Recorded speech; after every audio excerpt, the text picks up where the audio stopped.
요한복음 2장 말씀입니다. 요한복음 2장 1절부터 12절 말씀까지 다 함께 읽습니다. 시작. 사흘째 되던 날 갈릴리 가나에 혼례가 있어 예수님의 어머니도 거기 계시고 예수님과 그 제 아들도 혼례의 청함을 받았더니 포도주가 떨어지니라. 예수님의 어머니가 예수님께 이르되 저들에게 포도주가 없다 하니 예수님께서 이러시되 여자여 나와 무슨 상관이 있나이까? 내 때가 아직 이르지 아니하였나이까? 그의 어머니가 하인들에게 이르시되 너에게 무슨 말씀을 하시든지 그대로 하라 하니라. 거기에 유대인의 갤릴리의 예식을 따라 두세 통다는 돌 항아리 6이 놓였는지라. 예수님께서 그들에게 이르시되 항아리에 물을 채우라 하신즉 아귀까지 채우니 이제는 떠서 연회장에게 갖다 주라 하시매 갖다 주었더니 연회장은 물로 된 포도주를 맡고 그도 어디서 났는지 알지 못하니 물돈 하인들은 알더라. 연회장이 신랑을 불러 말하되 사람마다 먼저 좋은 포도주를 내고 취한 위에 낮은 것을 내거늘 그들은 지금까지 좋은 포도주를 두었도다 하니라. 예수께서 이 첫 표적을 갈릴리 가나에서 행하여 그의 영광을 나타내시매 제 아들이 그를 믿으리라. 거기에 예수께서 그 어머니와 형제들과 제 아들과 함께 가버나움으로 내려가셨으나 거기서 여러 날 계시지는 아니하시니라. 아멘. 오늘은 돌 시리즈 가운데에서 이제 신약 성경에 넘어왔는데 6개의 돌 항아리, 가나의 혼인 잔치에 손발을 씻기 위해서는 갤릴리의 의식을 따라서 손발을 씻도록 물을 가득 담아놓은 돌 항아리 6개가 있었어요. 돌 항아리 6개. 왜 하필이면 6개인가? 7개도 아니고 12개도 아니고 6개. 6개의 돌 항아리가 있었어요.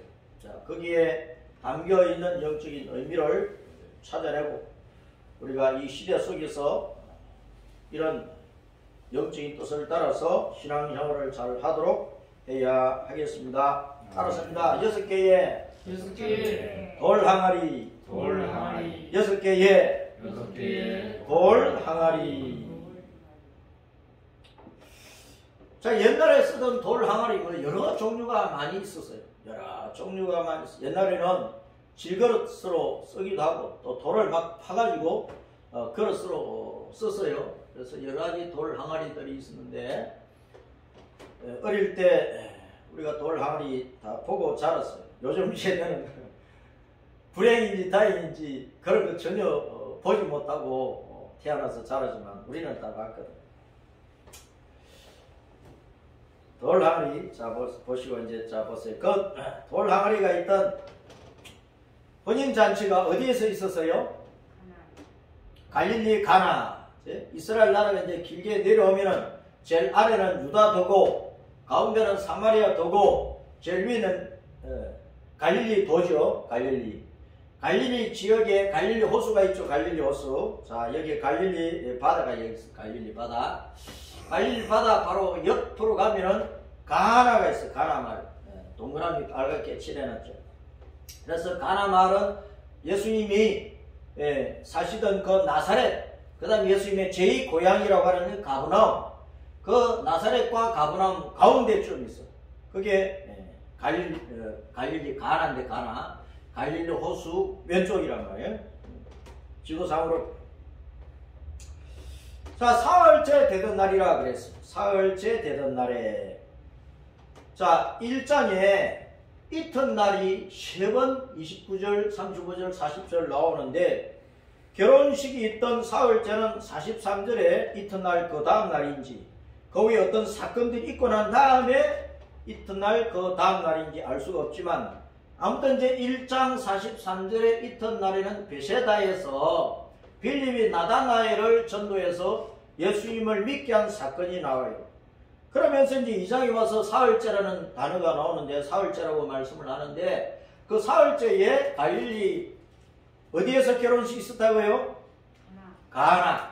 가나에 결혼식이 있었는데 거기에 주님이 어머니 마리아와 또 이제 제 아들을 데리고 초대를 받아 가셨어요.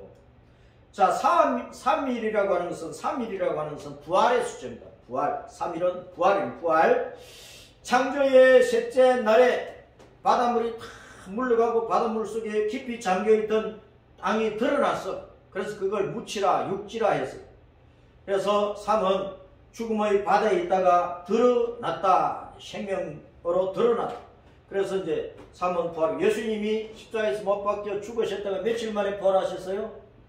사흘 만에 부활하셨어요. 그래서 3일은 3자는 부활을 받은 부활. 자, 이제 결혼으로 한 가정이 생겨나고 거기서 새 생명들이 태어나게 되어 있습니다.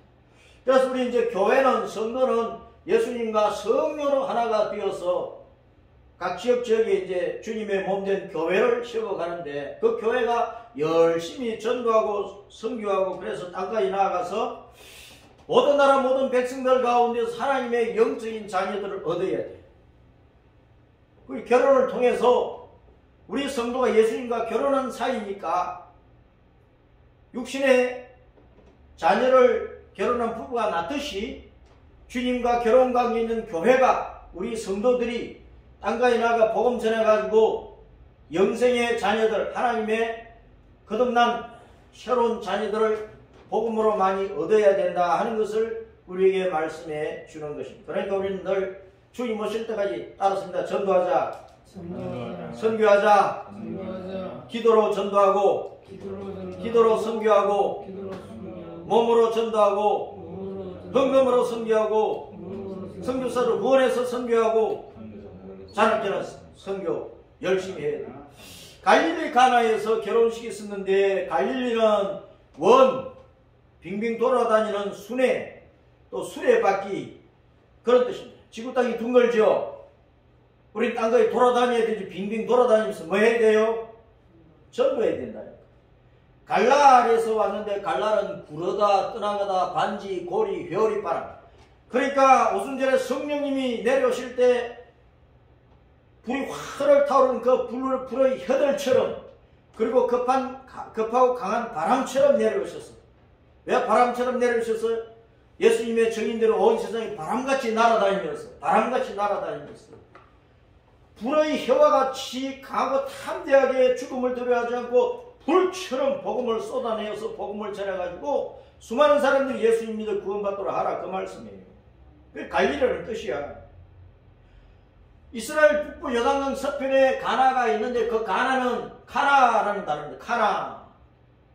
갈대, 줄기, 저울, 선과학을 바라보는 거예요. 영생을 얻을 수 있는가, 얻지 못하겠는가. 천국 갈 수 있는가, 갈 수 없는가. 복음으로 바라보는 거예요. 이 카나라고 하는 동사는, 명사는 갈대, 줄기, 저울이고 동사는 따랐습니다. 사다, 구속하다, 얻다, 세우다. 죽은 자를 예수님 피로 사가지고 죽음에서 건져내가지고 하나님의 자녀로 교회로 우뚝 세우는 거야. 우리가 예수님 십자가 피로 말미암아 하나님의 자녀로 우뚝 서야 돼. 강하고 담대해야 돼요. 사탄과 귀신으로 세상을 두려워하면 안 된다 그 말이에요. 코로나19 같은 전염병 두려워하지 말고 주님의 안으로 건강 지켜서 우리는 우뚝 서고 교회는 우뚝 서서 온 세상 속에서 열심히 복음을 전해야 된다고 말이에요. 갈대라고 하는 단어가 또 하나 있어요. 우리가 홍해 영어로 레드시 그렇게 하는데 해가 질 때에 해그름 때에 그 바다가 벌겋게 돼요. 그러니까 이제 홍해라고 붙였지만 히브리 성경은 홍해를 뭐라고 쓰느냐? 얌수프라고 써. 따르습니다. 얌수프. 얌은 바다는 뜻이고 이제 수프는 먹는 수프가 아니고 그것도 갈대라는 뜻인데 이 수프는 바다풀을 바다풀. 그래서 영적으로는 끝나다 멸마다 죽다는 뜻이에요. 카나는 값을 주고 사내다 구속하다 얻다 세우다는 뜻이고 수프는 바다풀인데 끝나다 멸마다 죽다는 거야. 바다는 사망입니다. 사망. 바다는 죽음을 뜻한다고. 바닷속에 있는 풀은 죽었다는 뜻이야. 우리 모든 허물과 죄로 죽은 죄인들은 바닷속에 있는 풀과 같아요. 우리는 죄와 죄악의 바다, 죄악의 홍수에 잠겨가지고 죽은 인생들이야. 그러니까 우리를 살려야 되니까 하나님께서 독생자 예수님 십자가 피로 우리를 사망에서 살해하는 거야. 건져내는 거야. 그래서 하나님의 자녀로 우뚝 세워주신다는 것입니다. 갈릴리 가나의 뜻을 우리는 잘 알아야 돼요. 그 갈릴리 가나에서 결혼식이 있는 거예요. 그러니까 갈릴리 가나라는 뜻을 생각을 할 때 갈릴리 가나에서 혼인식이 있었다, 결혼식이 있었다. 영적으로 무슨 뜻이냐? 따라서 읽어봅니다. 시작. 바닷불 갈대와 같이 죽고 멸망할 죄인들을 구속하여 생명의 사랑, 하나님의 자녀, 예수님의 신부, 교회로 세우기 위해서 지구 땅 온 세상에 성령님의 바람날개 수레를 타고 날아다니면서 부지런히 복음 전파라, 그런 뜻이라고. 그럼 갈릴리 가나에서 혼인식은 뭐냐? 읽어봅니다. 시작. 장차 주 예수님께서 십자가 대속과 부활의 영광을 마치시고 성천하여 성령님을 보내어 땅까지 복음 전파하게 하시고 마침내 강림하여 구속의 은혜를 받은 자기 신부들을 하늘나무 전영왕국 신선신제로 이끌어 올려서 영원한 신혼생활 같은 그 천국을 누리게 하실 것을 가나의 혼인식을 통해서, 갈릴리 가나 그 혼인식을 통해서 이렇게 알려주신 것이란 말이에요. 이 영적인 뜻을 잘 알아야 된다. 이 혼인식에 참여한 자들을 보세요. 혼인 당사자인 신랑 신부가 있잖아요. 그렇죠. 결혼식에 신랑 신부가 참석해 있고, 그 신랑 신부는 장차 예수님과 성도들의 연합을 나타내는 것 아닙니까? 우리 예수님과 우리 성도들이 결혼관계에 있다, 그 말입니다. 영원한 신혼생활은 이제 천국 가면 하는 거예요. 그 결혼식장에는 양가의 일가 친척들, 부모 일가 친척들이 다 참석해 있어. 그들은 다 같은 믿음의 식구들이야. 그 동네 사람들이 있어. 동네 사람들은 뭐 결혼식 와서 구경꾼이 구경꾼. 이 세상의 구경꾼들, 예수님만 구경하고 교회만 구경하고, 응? 성탄절 때 와서 예배 구경하고 사탕 받아가고 우리가 어릴 때 다 그랬잖아. 자, 예수님은 영적인 신랑입니다. 자기 백성을 저희 죄에서 구원하시는 자, 예수라는 이름의 뜻이 자기 백성을 저희 죄에서 구원하는 자, 그분이 우리의 영적인 신랑이야. 자, 어머니 마리아는 뜻이 뭐냐? 마리아는 뜻이 쓰다, 괴롭다, 고통 가운데 있다, 그런 뜻입니다. 마리아, 구약성의 미리암을 헬라어로는 마리아 그렇게 하는데, 마리아는 쓰다, 괴롭다, 고통스럽다. 우리 인생이 괴로운 거야. 죄로 말미암아 괴로운 거야. 죄 결과가 사망이고 지옥 가서 영원한 고통을 받아야 돼. 그게 인생이란 말이야. 그런 인생들이 예수님 만나서 신부가 되는 거야. 성령으로 잉태해서 예수님을 낳은 어머니, 이 여자는 죄악으로 온갖 괴로움 속에 살다가 영원히 지옥의 고통 속에 떨어질 죄인들이 복음을 듣고 성령님의 감동으로 예수님을 구주로 믿어서 자기 속에 영생을 얻어가지고 하나님의 자녀로 거듭나게 하는 그 교회를 보게 하는 것이 마리아. 성경에서 마리아 여자는 언제나 교회를 나타내는 거예요. 그럼 제자들은 누구예요? 예수님을 증거하는 복음의 증인들이라. 예수님의 신자들이라. 예수님의 제자들이란 말이에요. 복음의 헌신자들이란 말이에요. 영적인 의미가 이렇게 다 나타나게 되어 있어요. 그 포도주가 떨어져 버린 거야. 포도주를요 그냥 술로서 마시면은 취해가지고 실수하고 온갖 죄를 지어요. 술 취하면. 그럼 결혼잔치에서 술이라고 하는 것은 즐거움이거든. 결혼잔치에서는 많은 음식을 차려놓고 먹고 마셔야 돼요.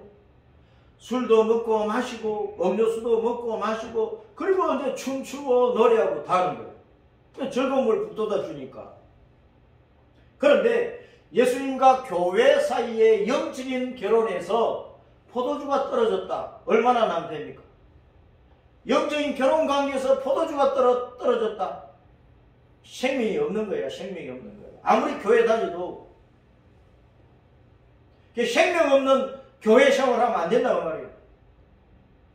기독교인이 되었는데 생명이 없으면 그냥 종교인이야, 종교인. 따랐습니다. 나는 예수님의 신자다. 나는 예수님의 정인이다. 나는 예수님의 신부다. 나는 하나님 아버지의 자식이다. 그런 믿음의 확신이 있어야지. 그래야 포도주가 안 떨어진 거야. 아, 내가 구원 받았을까 못 받았을까? 내가 오늘 죽으면 지옥 가겠는데. 구원받은 감격도 없이 교회만 왔다 갔다 하면 포도주 떨어졌다니까. 생명이 없는 거예요. 예수님께서 마지막 유월절 식사를 제들과 같이 하시면서 그것은 십자가 죽음을 나타낸 거잖아요. 마지막 유월절 잔치가. 구약의 7대 명절, 7대 절기 가운데 유월절은 예수님이 십자가에 죽으시는 것을 나타내는 거예요. 무교절은 예수님이 십자가에 죽고 무덤에 묻힌 거고, 초실절은 예수님 사흘 만에 부활하신 거고, 오순절은 부활하신 성령님이 성철했다가 예수님이 성철했다가 성령님을 부어주신 거고, 7월일 나팔절은 예수님이 공중으로 오셔가지고 성도를 휴거시키는 거고, 대속죄일은 휴거되었으니까 죄와는 상관없이 죄에서 끝나버려서 대속죄예요. 속죄예요. 초막절은 주님과 함께 신혼생활 천국에서 들어가는 거예요. 6월절은 십자가라면 십자가.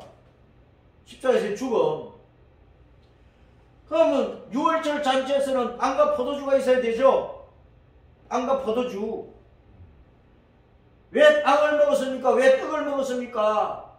죄인을 대신해서 찢겨 죽으시는 예수님의 몸이잖아.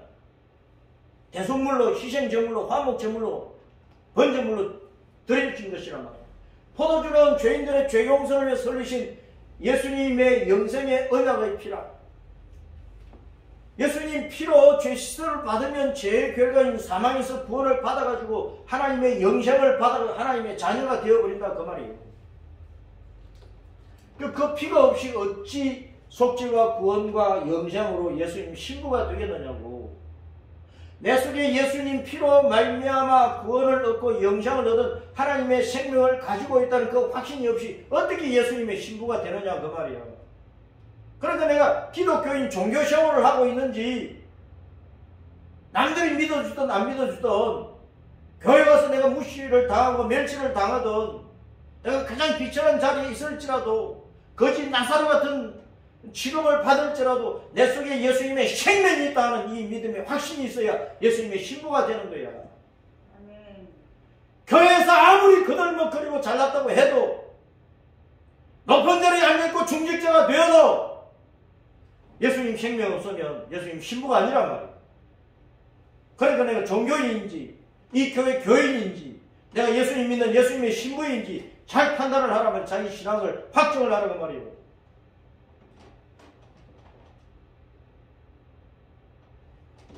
오늘날 포도주가 떨어져 버린 교회들이 많아요. 교회는 이미 예수님의 피로 구속받아 영생 얻은 성도들이 모이는 곳 아닙니까? 내가 예수님 믿고 생명을 얻었다고 확신하는 자들이 모이는 곳이 교회인데, 그런데도 교회 안에는 영생을 얻지 못한 사람들이 많은 거예요. 그래서 자기 신앙을 확정해야 된다 그 말입니다. 교회는 또 계속 전도하고 선교를 해서 세상 끝날 때까지 예수님 피로 구속받아서 영생 얻는 성도들이 계속 늘어나야 돼요. 계속 늘어나야 돼요. 하나님께서 창조 전에, 창세 전에 내가 아담 때부터 세상 끝날 때까지 몇 명을 구원하리라 정해놓은 그 숫자가 있어요. 그 숫자가 차기까지는 우리는 땅끝까지 복음 전해가지고 계속 구원받도록 해야 된단 말이에요. 오순절에 왜 성령님께서 오셨습니까? 우리가 성령 받아가지고 성령님의 능력으로 바람같이 돌아다니면서 불에서 주님의 말씀이 나가야 돼. 복음이 나가야 돼. 불처럼. 입에서 불처럼 복음이 나가야 된다. 그렇게 하라고 오순절 성령 강림 때 불의 혀처럼 성령님이 임하시고 강하고 급한 바람처럼 임하신 거예요. 그래서 우리는 꿈을 꾸어도 전도, 응? 아침 일어나도 전도. 누구를 전도할까? 어디까지 가서 내가 선교할까? 내 일생에 얼마나 내가 선교하고 새 생명을 얻을까? 내가 영적인 자녀를 몇 명이나 낳을까? 육신의 자녀는 한 명, 두 명 낳고 끝났을지라도 영적인 자녀를 100명, 200명, 막 1000명, 10,000명 낳아보세요. 나 한 사람으로 말미암아 교회가 가득 차버렸다. 내가 열심히 전도해가지고 그러면 하늘을 나라에 가서 얼마나 영광스러운 상급을 얻겠느냐 그 말이에요. 오늘날 한국교회 포도주가 왜 떨어졌어요? 전도에 대해서 관심이 없는 거예요. 전도 안 하는 거예요. 전도. 영적인 자녀를 계속 나가야 되는데 교회가 텅텅 비어도 전도 안 한단 말이에요. 한국 교회가 코로나 때문에 만교회가 문을 닫았어. 만교회가. 오늘날 한국 교회가 포도주가 떨어져 가는 거예요. 큰일 났어요. 교회마다 전도하는 신자들, 전도마다 세례받는 신자들이 계속 늘어나가지고 주일마다 세례식 하면 얼마나 좋을까? 주일마다 세례식을 하면 1년에 단 한 명도 세례 교인이 생기지 않는 것이 얼마나 안타까운 일입니까? 통곡을 하고 울어야 돼. 통곡을 하고. 나이 많은 성도를 천국 가시고 나면 예배당이 텅텅 비어. 해마다 크고 작은 교회 할 것 없이 교인 수가 자꾸 줄어든다고요. 교단마다 가을 총회에 그 교단 교인 수 보고할 때 보면 해마다 교인 수가 자꾸 줄어요. 한국교회 포도주가 말라가는 거야. 생명 역사가 자꾸 말라가는 거야. 영적인 자녀를 낳지 못하고 있는 거예요. 우리는 통곡을 해야 된단 말이에요. 포도주는요, 천국에서도 떨어지지 않는 거예요. 천국에서도. 생명의 기쁨을 천국에서 영원히 하나님이 영광 받으시고, 우리가 구원받아 영생 얻어 하나님 나라에 간 그것을 주님은 언제나 기억하시고, 기념하시고, 기뻐하시고, 즐거워하시고, 그 생명 때문에 영광 받으시는 거예요. 마태복음 26장 29절 시작. 그러나 너에게 이르노니 내가 포도나무에서 난 것을 이제부터 내 아버지 나라에서 새 것으로 너희와 함께 마시는 날까지 마시지 아니하라. 그 천국에서 포도주 마셔야 마셔. 천국에서도 마신다니까. 누가복음 22장 18절 내가 이제부터 하나님의 나라가 임할 때까지 포도나무에서 난 것을 다시 마시지 아니하라. 그렇게 하신데 다른 성경을 보면은 새로운 포도주를 마신다고. 새 것으로 마신다고 하셨잖아요. 이 땅에서 예수님이 십자가 지시기 전에 6월절 잔치 딱 끝나버렸어. 그때 포도주 마시는, 이 땅에서 마시는 것은 그때 끝나버렸어요.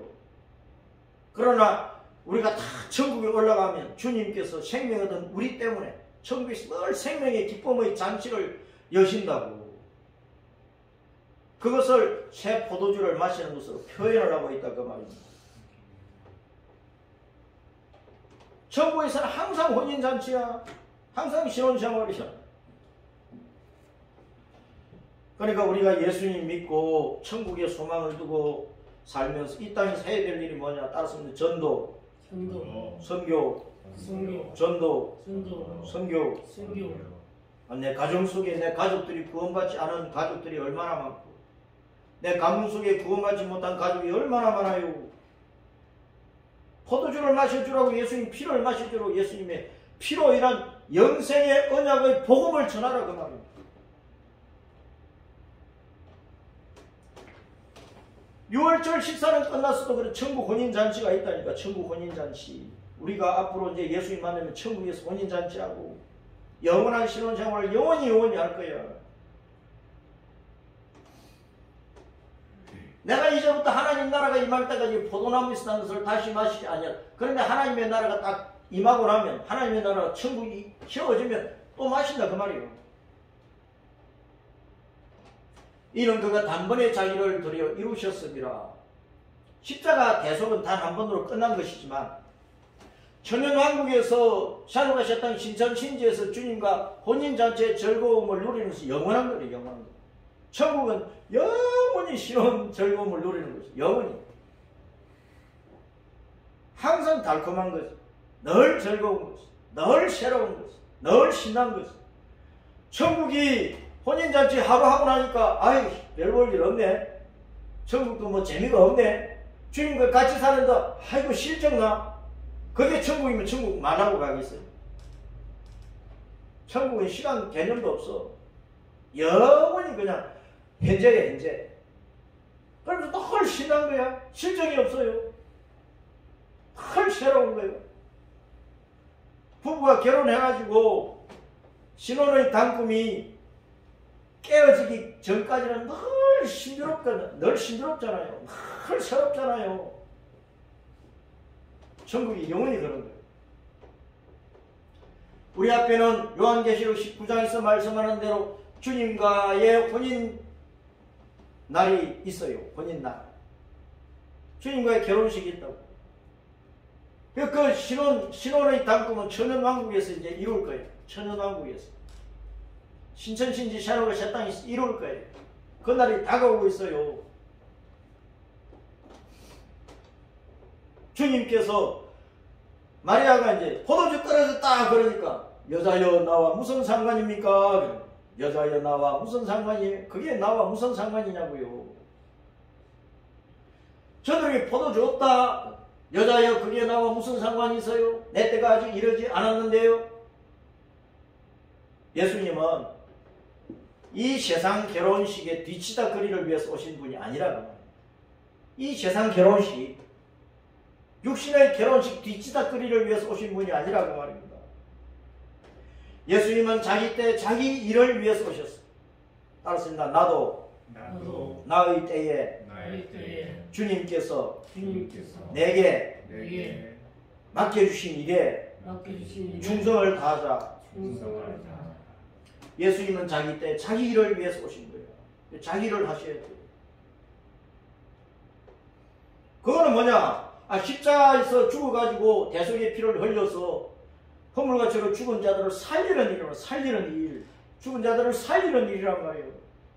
예수님이 하시는 죽은 자 살리는 일만 하신 거예요. 우리도 그래서 죽은 자를 살려야 돼. 아내가 죽을 것 같으면 살려야 돼. 남편이 죽을 것 같으면 살려야 돼. 부모가 죽어 있어도 살려야 된다고. 자식이 죽어 있으면 살려요. 살리는 것보다 더 중요한 일이 어디 있느냐 말입니다. 추운 겨울에 오단물 겉옷이라도 벗어주면 살릴 수 있어요. 치료비 없어가지고 고통당하는 사람 치료비 얼마라도 보태주면 살릴 수 있다니까. 굶어 죽어가는 사람이 밥 한 끼 주면 살려낼 수 있어요. 우리는 사람 살리는 일을 해야 돼. 죽이는 일을 하지 말고.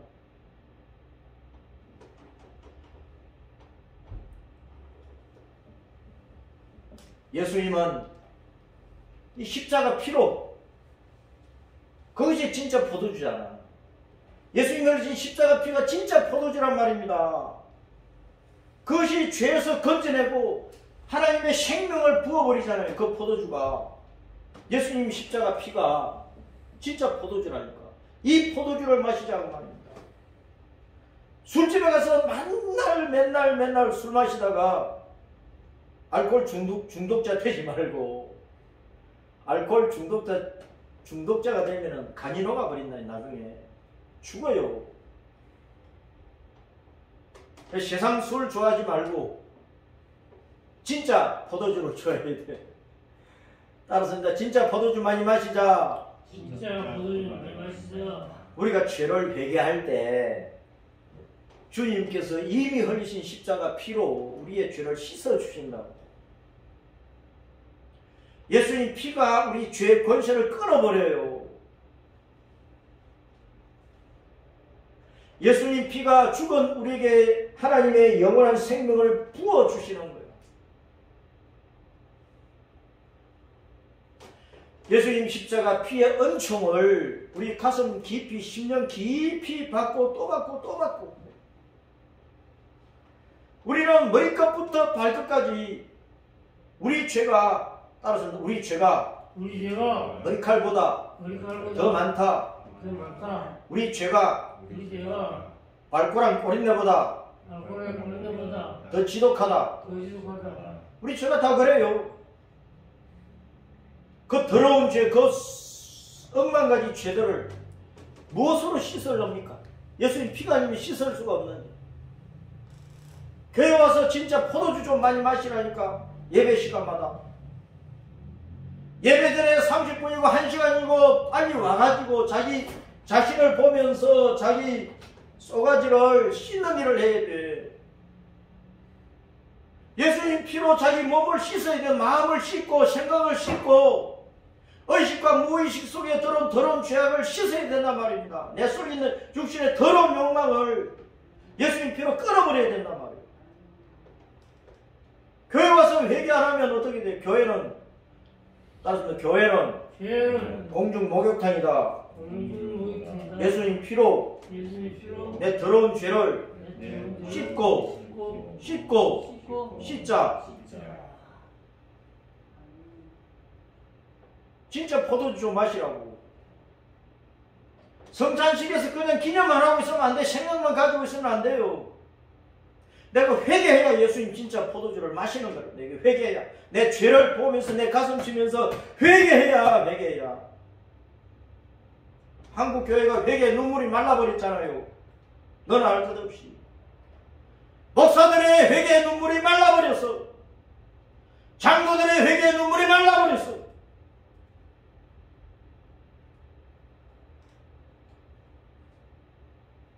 권사 집사님들의 회개 눈물이 말라버려.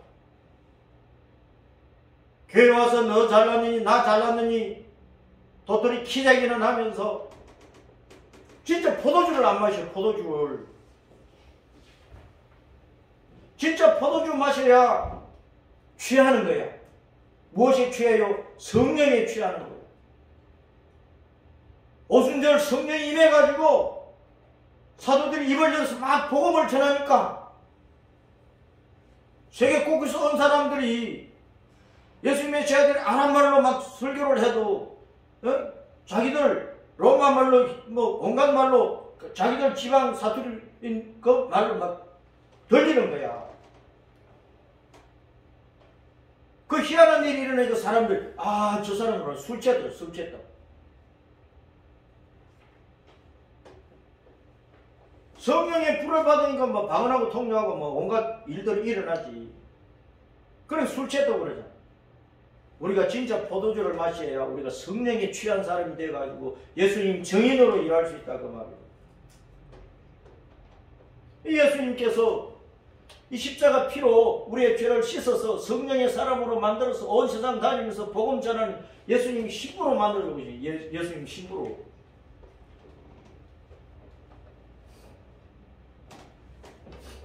내 때가 아직 안 됐습니다. 예수님께서 말이에요. 내 때가 아직 안 됐습니다. 예수님 때가 어떤 때냐? 이 십자가 지는 때거든. 지금 이 가나에서 혼인식에 있을 때 예수님께서 거기에 초청받은 것은 이제 복음을 전하는 그 공생의 3년의 초반기라. 3년의 초반기야. 그럼 예수님 때는 3년 후에 십자가 지는 게 예수님 때라고. 내가 진짜 포도주 줄 때는 아직 멀었습니다. 그 말입니다. 포도주 떨어졌다 그러니까 예수님께서 내 때가 아직 이르지 않았습니다. 내 때는 언제냐? 3년 후에 내가 십자가에 못 박혀 죽어가지고 그때 내가 진짜 내 피로 내 포도주 주겠다 그 말이에요. 진짜 포도주 마시게 해주겠다 그 말 아닙니까? 내 때가 아직 이르지 않았다고요. 예수님은 결정적인 한 날을 위해서, 결정적인 때를 위해서 따랐습니다. 예수님은 결정적인 한 방을 위해서 오셨다. 일하셨다. 야구도 결정적인 한 방이 필요한 거예요. 지고 있을 때 결정적으로 한 방 막 홈런을 치든지 안타를 치든지 쳐버리면 역전하잖아요. 우리도 지금 온갖 멸시와 고난과 짓밟힘과 어려움과 거기에 빠져 있어도 걱정하지 말아요. 주님께서 나를 붙들고 결정적인 한 방을 치게 해주시면 홈런 날려버리고 안타 쳐버리면 이제 역전되는 거야. 내년에 우리 교회가 그렇게 될지 어떻게 합니까? 이 김기성 목사가 지금은 어려워도요, 내년에 주님께서 딱 결정적으로 한 방 딱 때려주시면은 나는 온 세계 날아다닐 수 있다니까. 온 세계로 날아다니면서 불같이 복음 전할 수 있어요. 내가 그걸 연습하고 있잖아요. 내가 소리를 왜 높이는데 1000만 명 앞에 80억 앞에 내가 외쳐야 되니까 내가 소리를 높이는 거예요. 내가 여기 지금 수천만 명이 앉아있다고 생각하고 소리를 높이는 거예요. 마이크 없이도 80억 사람들이 들릴 수 있도록 복음을 외쳐야 되니까 내 목소리를 높이는 거예요.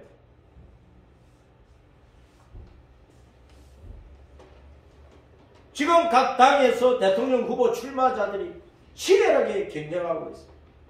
왜? 단 하루를 위해서. 내년에 3월 9일 날 대통령 선거가 있다면서요. 그 3월 9일 그날을 위해서 지금 열심히 싸우고 있는 거예요. 예수님은 33세에 십자가에서 죽는 그 한 날, 그 한 순간, 그 한 때를 위해서 참 혼인식 잔치를 즐길 포도주를 만드는 그 한 때를 위해서 십자가에서 피를 흘리는 그 피가 진짜 포도주란 말입니다. 그 진짜 포도주 만들어가지고 마시우도록 온 세계 사람들에게 마시우도록 하기 위해서 3년 동안 예수님이 고생하신 것이 온갖 비난과 멸시를 다 당하시고 유대인들이 마지막에 죽여라 죽이는 거예요. 오늘날도 목사 저놈 죽여라 교회를 때려 부수자. 오늘날도 얼마나 하나님을 못 어갑니까 이 세상이. 그 한 방을 위해서 예수님께서 하나님 본체이신데 만왕의 왕이신데 그 하늘 보좌를 버리고 이 땅에 종의 모습으로 오셔가지고 30년 동안 마국간에서 출세하고 애굽으로 피신하고 달동네 나사렛 동네에서 빈민가정에 살다가 소년가장이 되어가지고 목수일을 하면서 가족들을 먹여 살렸어요. 그 공생애는 3년 반 동안 하는데 3년 반 동안 모든 사람들이 예수님을 받들었으니까 어디를 가든지 예수님 때려 죽이려고 했다니까. 율법주의자들 어디를 가든지 예수님을 때려 죽이려고 했어요. 오늘날 세상이 교회를 그냥 둡니까? 우리가 직장생활하고 뭘 할 때 세상 사람들이 그냥 곱게 봐줍니까? 모든 잘못은 기독교인에게 막 덮어 씌우기도 하고 그런 것이 세상입니다. 내가 양심을 따라 공평하게 모든 일들을 잘하려고 하면 할수록 뭔가 뽑아먹어야 될 욕심을 가진 자들은 모든 허물을 우리한테 뒤집어 씌우고 자기들 할 짓 다 한다고. 그게 세상이에요. 그런 세상 가운데서 성도들이 왜 고통을 당하지 않고 어려움을 당하지 않겠습니까? 그런 고통이 있어도 우리는 예수님을 바라보는 거예요. 양심을 지키는 거예요. 진리를 지키는 거예요. 좁은 길을 가는 거예요. 예수님은 마지막 한 주간 동안에 얼마나 처절하게 고난을 당했습니까? 마지막 딱 하루 금요일날 십자가에 못 박혀서 죽으시는 물과 피까지 다 쏟아 바쳐버리는 그래 진짜 포도주를 만들어주시는 예수님 목숨이 끊어졌는데도 군병들이 살펴보고 창으로 찔러버렸어. 옆구리에서 물과 피가 쏟아졌어. 물과 피를 섞으면 뭐가 돼요? 물과 피를 섞으면 뭐가 돼요? 아 진짜 포도주가 되지. 아 물에다가 피를 섞어봐 포도주 색깔 나오잖아요. 물과 피가 진짜 포도주야. 그래서 마리아에게 포도주가 떨어졌다니까 내 때가 안 되었습니다. 아직 내 때가 아닙니다. 내가 참 포도주 만들 때가 아닙니다. 그 말입니다. 이 가짜 포도주 말고 진짜 포도주 내가 만들어 줄 테니까 그때 마시세요. 그 말입니다. 옆구리에서 물과 피를 흘렸잖아요. 물에다가 피 섞어보세요. 포도주 색깔 나온다니까. 그 물과 피가 진짜 포도주라. 포도주. 그거 마시라 그 말입니다. 우리를 위해서 속죄의 피를 흘리신 대속의 피를 흘리신 그 피 예수님 피 마시라 그 말이에요. 그러니까 또 예수님 몸 찔러가지고 그 피 마시겠다고 예수님 몸이 어디 있지 그러면서 돌아다니지 말고 예수님께서 십자가에서 흘리신 그 물과 피, 그게 진짜 포도주니까 그 피를 흘려서 우리를 건져주시는 예수님이 내 생명의 구주다는 것을 믿음으로 받아들이라는 거예요. 예수님이 내 구원의 주님이다. 영생의 주님이다. 예수님이 천국 가는 길이다. 그것을 믿음으로 받으면 예수님을 내 주님, 내 신랑, 내 아버지 그렇게 부르며 믿음으로 살라 그 말입니다.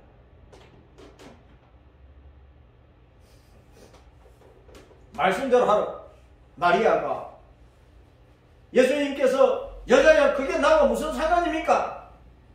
보통 어머니 아들과의 관계에서 그 말 들어보시고 어머니가 굉장히 기분 나쁘겠지. 그렇죠? 야, 이 새끼 봐라. 이 싸가지 없이 말을 하네. 어느 어머니랑 그런 마음이 들 것 아닙니까? 그런데 마리아는 믿음의 여인이거든. 예수님 잉태를 하고 요셉과 같이 이제 살면서 예수님 이제 키우면서 마리아는 믿음의 여인이야. 성령에 충만한 여인이란 말이야.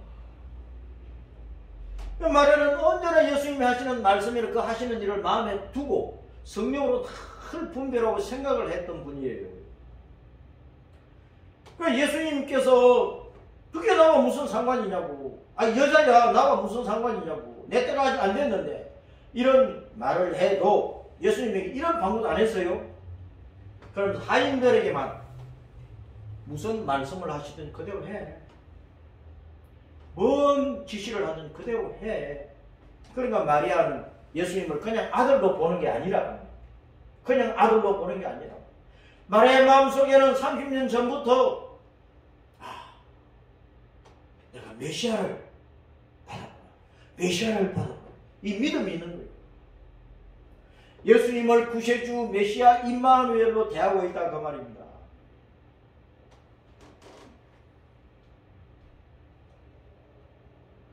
저희 아버지 어머니가 돌아가셨지만 제가 목사가 된 이후에는요, 제 부모님도 제 장모님도 그냥 아들로 그냥 사위로 안 봐주셨다니까. 내가 집에 가면은 늘 아버지 어머니가 김 목사 오나 목사로 대우를 해주신 거예요. 우리 장모님도 목사님 그렇게 불렀다니까. 부모님도 목사 아들을 함부로 부르지 않았다고 하면 마리아가 예수님이 구세주이시고 메시아이시고 임마누엘이신 것을 아는데 함부로 대했겠느냐? 믿음으로 대하는 거라.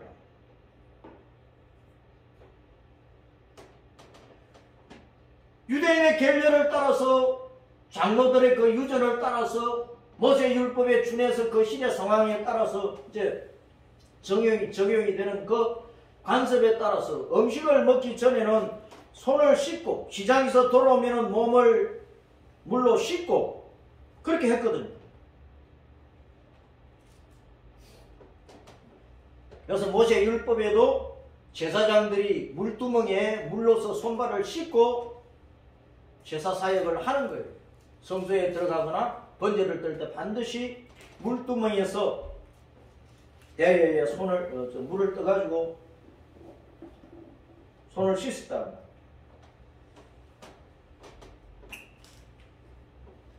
그 정결 예식에 쓰는 돌 항아리를 왜 하필 6개 놔뒀을까요? 6개. 6이라 6이라고 하는 헬라어는 헥스고 히브리어는 쉐시인데요, 쉐시. 이 쉐시는 이 글자가 이빨 모양이에요, 이빨 모양. 쉰, 쉬. 그렇게 이제 발음을 하는데, 이 쉐시는 윗이빨, 아랫이빨을 나타내요. 우리 이빨이 윗이빨, 아랫이빨 그렇잖아요. 윗니, 아랫니. 윗니, 아랫니가 울퉁불퉁 툭 튀어나오고, 막 옆으로 삐어져 나오고, 그래야 예뻐요. 똑바로 서야 예뻐요. 예? 대답 좀 하세요. 이빨이 똑바르게 서 있어야 예뻐요. 이빨이 막 엄니가 나야 예쁜 거예요. 대답을 안 하시고. 기분 나쁜 얘기인가 봐. 쉐시는 6이라고 하는 단어는 윗니와 아랫니처럼 진리로 자신을 가지런히 정론한다 그런 뜻입니다. 영적으로. 예수님으로 말씀으로 복음으로 내 자신을 바로 세우는 거야. 이빨이 바로 서야 되는 것처럼. 자, 하나님이 창조의 제6일 날에 짐승과 사람을 지으셨는데 짐승을 먼저 짓고 사람을 지었어. 그런데 먼저 지어진 짐승은 사탄의 형상이 된 뒤로 쳐져버리고 하나님의 형상을 가진 사람이 앞서면서 사람이 하나님의 복을 받았어. 생육하고 번성하고 충만하고 정복하고 다스리라는 그 복을 받았다니까. 그래서 이제 육이라고 하는 것은 하나님을 떠나서 사탄을 따라가가지고 저주받고 사망 속에 있던 죄인들이 진리의 말씀을 받고 복음을 받고 예수님을 붙들어서 진짜 이제 생명을 얻은 바른 사람으로, 올바른 사람으로 바르게 세워진다, 그런 뜻입니다. 6이라고 하는 숫자가. 이미 우리는 죽었었어요. 사탄은 종으로 살았다니까. 죄의 종으로 살았다니까. 그런 우리가 예수님 만나고 복음 만나니까 천국 가는 하나님의 자녀로 우뚝 서버리잖아요. 예수님의 신부로 서버린다고 말입니다. 그걸 6이라고 하는 숫자가 보여주고 있습니다. 그래서 결혼식이 왜 하필 돌 항아리가 6개 있었느냐? 너희 자신이 이미 사탄의 종으로서 죄의 종으로 죽었던 놈들인데 예수님을 만나고 복음 받아가지고 생명을 얻은 자로 하나님의 자로 우뚝 서가지고 너희 자신이 예수님의 신부가 되어라. 그걸 6개 돌 항아리가 가르쳐주고 있다고 말이에요.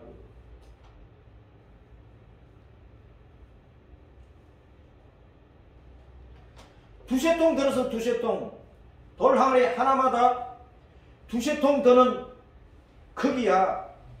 한 통은 2마리 정도를, 한 통은 2마리. 그 당시에 한 통은 2마리야. 그 두세 통이니까 4마리나 6마리 채울 수 있는 그런 통이라면, 큰 통이란 말입니다. 통이 그렇게 크니까 결혼식에 많은 손님이 와도 6개 통이면 손 다 씻을 수 있도록 해놓은 거예요.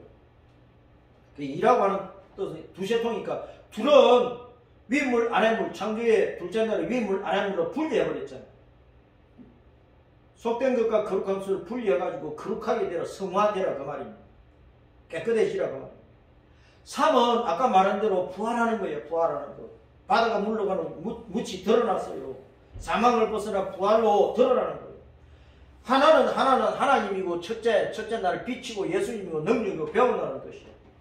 그 돌 항아리 한 통마다 두세 통의 맑은 물을 9가지 채웠어요. 한 통마다 물을 두세 통에 물을 9가지 채운 거야.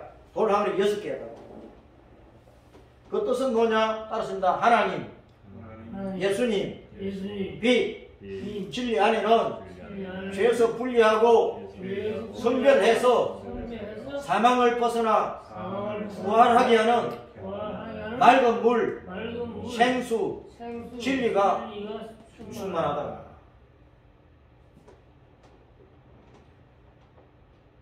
예수님 속에, 하나님 속에 영생의 물이 충만한 것을 보여주고 있는 거예요.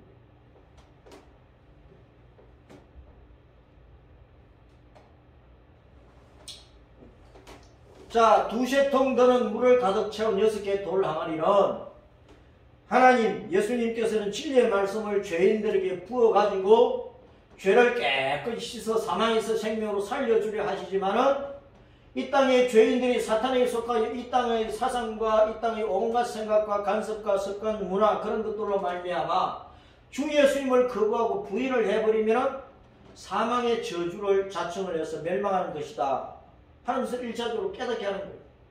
그런데 손발을 씻고 혼인잔치에 참여하듯이 주 예수님의 대속하시는 은혜로 정결하게 되어가지고 예수님의 신부의 자격을 갖추면 천국 혼인잔치에 들어가 버리는 거야. 이걸 가르쳐주고 있는 것입니다. 뜻을 잘 새겨봐야 돼. 내가 유튜브에 올리면 잘 보면서 계속 깊이 생각하세요. 제가 이 시간에 깊이 할 수가 없어. 그냥 지나가야 돼. 시간이 없어가지고. 물로 된 포도주, 물이 언제 포도주로 변했습니까? 물이 언제 포도주로 변했어요? 하인들이 마리아가 무슨 말씀을 하시는지 그대로 하라니까 믿고 순종해버렸어. 복음을 전해가지고 예수님 믿으랄 때 믿고 순종하면은 내가 진짜 포도주 마시는 게 예수님의 생명을 얻는 거야. 내 저거 시선 받고. 그런데 사람들이 복음 전할 때 천당, 만당, 니나라 그러거든. 아니, 하나님이 어디서 하는 보여줘? 예수님 믿어? 내 주먹을 믿지. 예수님 믿으세요? 안 믿어요. 세상이 그렇다니까. 그런데 믿고 순종하면 예수님을 자기 심령에 받아들이면 생명을 얻어요.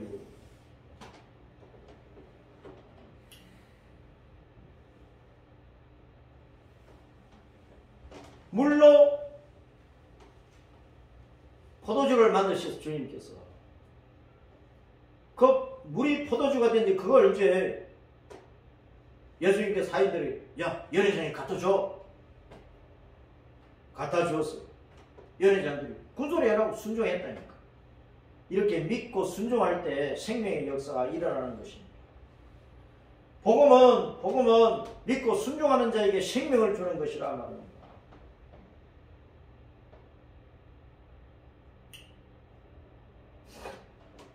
그래서 오늘날 연회장의 책임이 뭡니까? 오늘날 연회장이 어디예요? 교회가 잔치하는 곳이거든. 교회가 결혼식 하는 곳이야. 교회가 처음 오는 사람들, 이미 온 사람들, 모든 성도들을 예수님 신부로 만드는 곳이잖아요. 교회 온 사람들을 예수님에게 신부로 연합시키는 것이 교회란 말입니다. 그 연회장은 누구예요? 연회장은 주례자가 목회자들 아닙니까? 목회자들이 물이 변하여 포도주가 된 진짜 포도주를 마셔줘야 돼. 처음 온 사람들이, 성도들에게 진짜 포도주 마셔줘야 된다고. 예수님 옆구리에서 나온 물과 피로 된 그 포도주, 생명의 언약의 속죄의 피의 은총, 그걸 마시도록 해줘야 돼. 믿음으로 받아들이도록 해줘야 돼. 그래서 목사가 설교를 하면서 엉뚱한 소리 하면 안 된다니까. 하나님의 말씀만 전해야 돼. 예수님만 전해야 돼. 복음의 은총만 전해야 돼요. 시시콜콜한 세상 얘기, 자기 간정 얘기 그거 많이 할 필요 없어. 예화를 많이 하는 그 필요 없어. 나는 예화 쓸 시간이 없어요. 하나님의 말씀 설명해서 전하기만 하는 것도 지금 시간 모자라. 이렇게 하는 것도 1시간 가버려요 지금. 내가 설교를 30분에 마치려면 안 되는 거야. 50분 1시간 가버리니까 나도 미안하긴 한데 어쩝니까? 이 말씀을 다 전하려고 하니까 내가 뭐 헛소리 안 해도 지금 얼마나 시간이 잘 가버리는지. 그냥 오늘날 목회자들이 엉뚱한 거 자꾸 섞어버려요. 포도주를 가도 쑥물로 만들어버리고 동물로 만들어버리고 땅바닥에 흘린 포도주 담아가지고 주니까 모래밥이 되어버리고 개, 돼지도 먹지도 못할 그걸 왜 먹이느냐고 목사들이. 오늘날 목회자들이 개, 돼지도 먹어서 배탈 날 것들을 왜 교인들에게 먹이느냐고 말이에요. 생명이 안 되는 그 포도주를 왜 동물을 먹이고 있어. 예수님의 신부들에게 진짜 포도주 생명의 복음을 줘야 될 것 아닙니까? 예수님의 신부들도 살펴봐야 돼. 내가 뭘 마시고 있는지. 물로 된 포도주, 예수님 십자가에서 흘리신 그 생명의 언약의 피, 그걸 내가 마시고 있는지 살펴봐야 되는 거예요. 예수님 신랑이 주시는 그 포도주는 진짜 포도주거든. 진짜 생명을 주고 즐거움을 주는, 인생의 의미와 소망과 복락을 주는 포도주 아닙니까? 그 포도는 돈 없이 값없이 와서 사 먹는 거예요. 그냥 목사들이 성경 모르면 헛소리만 하고 만다니까.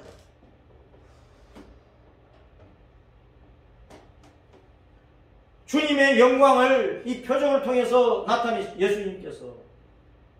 예수님께 진짜 포도주 먹여가지고 사람, 죽은 사람 살려내니까 주님이 영광을 받으시는 거지. 죽은 영혼 그대로 죽도록 내버리면 예수님으로서 무슨 영광이 있어요? 목사와 교회가 할 일은 죽은 자 살리는 일이야.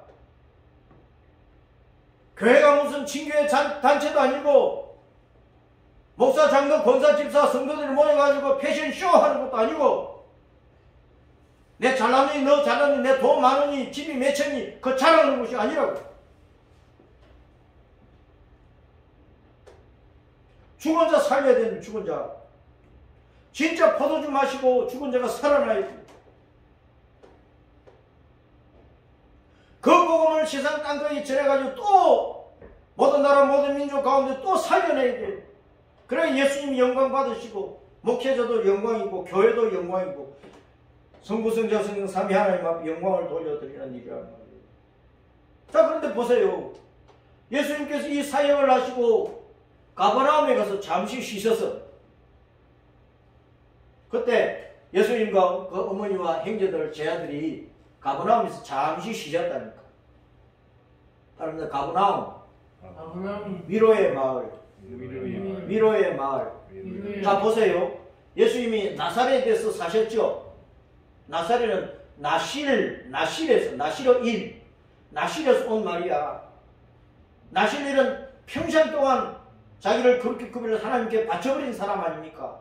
예수님은 나실인이잖아요. 평생을 주인 성부 하나님께 바쳐가지고 사셨잖아요. 나사렛에서 우리는 헌신하는 거야. 그리고 가나에 와서 가나. 예?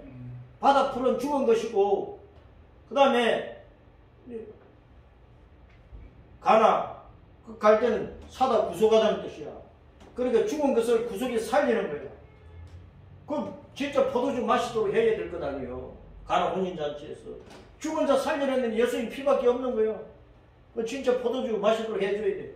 그래 가버나움으로 가서 위로의 말에 잠시 쉬어서 우리가 주님의 일을 하다 보면 좀 쉬어야 돼. 예수님도 복음 전하러 다니다가 피곤할 때는 우물가에서 쉬시고 막 쉬셨다니까. 안식이 필요해요.